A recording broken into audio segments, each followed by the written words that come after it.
Have you ever felt a persistent, low-level hum of static in your mind? A sense of being crowded by your own thoughts, where true focus feels just out of reach. We often believe that pushing difficult feelings away will grant us peace. We tell ourselves to just get over it, to ignore the discomfort and move on. But clarity rarely arrives while emotions are being denied. This strategy of avoidance doesn't empty the mind, it simply hides the clutter in closets and under rugs, where it continues to take up space and energy.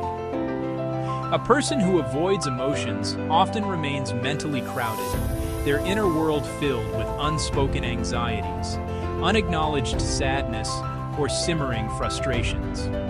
These feelings, left unnamed, become a kind of background noise that disrupts our quiet.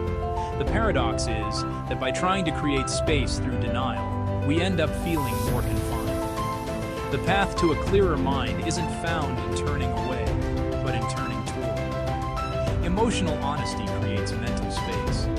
It's the simple, courageous act of acknowledging what is truly present within you, without judgment. Think of it like opening a window in a stuffy room. The moment you name a feeling, saying to yourself, I feel uncertain, or I'm feeling hurt, you allow it to breathe. You give it air. This act of naming doesn't necessarily solve the problem, but it transforms it. The feeling is no longer a vague, menacing shadow. It is now something known, something you can observe. This truth clears internal noise. Each honest admission is like a single, clear note that cuts through the dissonance, creating pockets of silence and calm. This isn't about dwelling or complaining. It is a quiet, personal practice of self-reclamation. It is about offering yourself the same gentle attention you might offer a friend.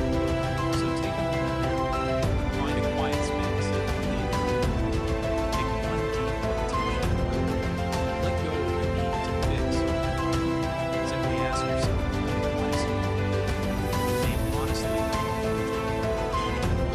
Inspire yourself. Follow for daily motivation.